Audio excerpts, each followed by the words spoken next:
Assalamualaikum warahmatullahi wabarakatuh. Salam jumpa kembali dengan saya untuk berbincang seputar pengadaan tanah.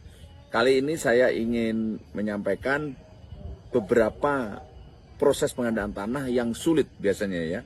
Yang pertama kalau mengenai tanah milik adat.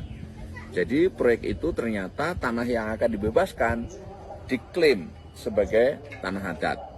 Pertama tentu harus menimbulkan dulu apakah ini benar masyarakat adat atau tidak. Dan ini tentu berimplikasi sejak awal ya, harusnya screening mengindikasikan apakah itu tanah adat atau tidak. Tetapi beyond atau terlepas dari screening itu, hendaknya pada proses pengadaan tanah, para pelaksana harus memahami status tanah ini apa. Jika status tanah itu tanah adat, maka harus mulai hati-hati. Ini ya. Di sana tentu nanti harus ada prosedur yang harus dilalui, yaitu yang disebut dengan FPIC, Free Prior Informed Consent. Jadi padiatapa, artinya memperoleh persetujuan tanpa paksaan dari masyarakat adat itu. Bagaimana prosedur padiatapa atau FPIC? Prinsipnya persetujuan itu dilalui dengan memberikan penjelasan sejelas-jelasnya tentang proyek ini apa, tujuannya apa, masyarakat sampai ngeh tanpa ada paksaan ya, dan itu dilakukan sebelum masyarakat memberikan persetujuan. Jadi ada opsi-opsi, ada pilihan-pilihan. Mungkin setelah mengerti, oh kalau begitu oke, tapi harus ini. Oke setuju, tapi proyek harus ini. Dan itulah yang harus dipatuhi, dan proses itu harus legitimate. Apa indikator legitimate? Adalah proses yang memenuhi peranata pengambilan keputusan di masyarakat adat gitu. Kalau kayak anggota dewan misalnya berapa, tata tertibnya apa, diikuti. Kalau itu sudah diikuti, maka itu berarti asumsinya sudah legitimate. Adapun kemudian ada para pihak sebagian kecil yang barangkali tidak 100% menerima, sebenarnya FPIC harusnya sudah legitimate untuk mendapatkan konsen. Syukur-syukur bisa 100% ya, bulat, itu mantap. Nah, ini yang pertama. Untuk mencapai itu biasanya tidak gampang. Semakin kompleks stakeholder, semakin serius dampaknya terhadap masyarakat, biasanya semakin sulit. Oleh karena ini harus diketahui. Yang kedua, jika pengadaan tanah itu sulit jika mengenai kawasan hutan.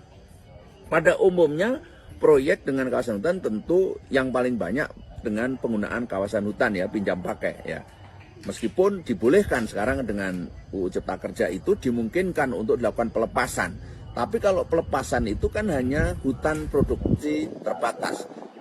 Tapi kalau kawasan itu sebelumnya adalah bukan itu, maka harus ada penurunan fungsi kawasan. Itu prosesnya panjang. Yang terbanyak adalah pinjam pakai. Masalahnya di izin yang teman-teman peroleh itu nanti di salah satu klausulnya pemegang izin berkewajiban untuk menyelesaikan bila mana ada penguasaan pemilikan dari pihak ketiga. Itu adalah tanggung jawab dari pemegang izin. Anda sebagai pemegang izin tidak bisa mengembalikan kepada kawasan hutan, pemegang kawasan hutan. Misalnya protes kepada BPKH atau Ditjen Marologi.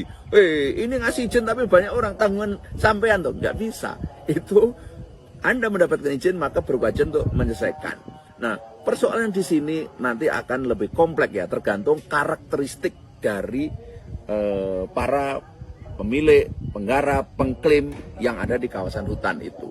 Semakin kompleks, maka pengadaan tanah yang terjadi juga akan semakin kompleks. Yang ketiga, sudahlah di kawasan hutan dan ternyata situ ada klaim. Yang mengklaim tadi adalah masyarakat adat. Wah, ini sudah pusing 7 keliling.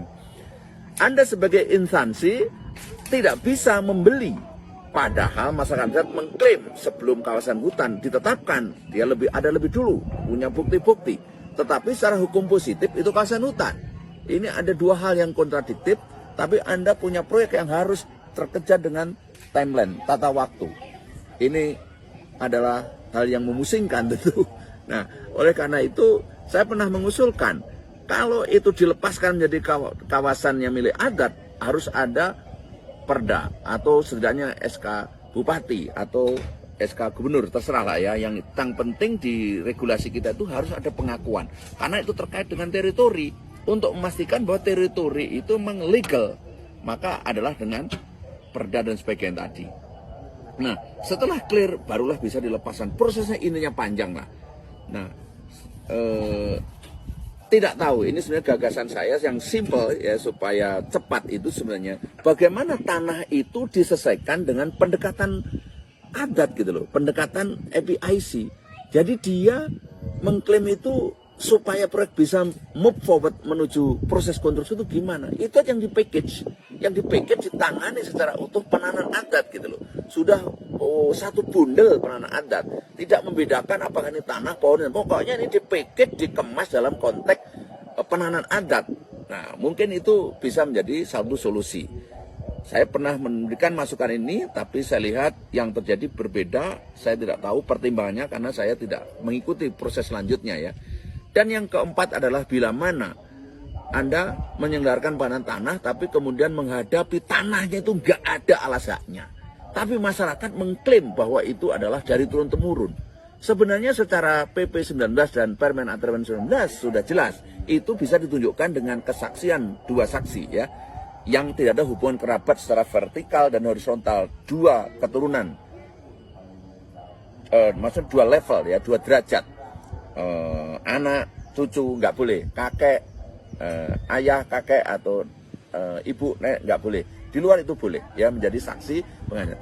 Namun demikian, para pihak masih merasa kurang pede. Wah enak sekali, cuman begitu aja sudah bisa. Jadi ini di praktik lapangan masih menjadi persoalan. Tapi kenapa Permen dan PP 19 itu menyebut demikian? Sebenarnya untuk mengantisipasi jika ngurus sampai kepala desa, nanti biaya kepada kepala desa ini memberatkan masyarakat. Nah, intinya ini nanti harus duduk bareng lah dengan APS setempat supaya satu pemahaman. Dan masih banyak lagi, memang pengadaan tanah ini tidak gampang ya, khususnya memiliki tanah-tanah yang memiliki karakteristik khusus yang sebagian saya sebutkan tadi. Belum lagi nanti kalau tanah kas desa, belum lagi kalau tanah wakaf, belum lagi kalau tanahnya milik instansi dan sebagainya ya. Yang itu semuanya memerlukan proses ya, proses-proses izin lanjut yang itulah saya sebut dengan semuanya harus clear sebelum penlock gitu. Saya kira demikian kali ini bincang-bincang sore ini, mudah-mudahan bermanfaat. Assalamualaikum warahmatullahi wabarakatuh.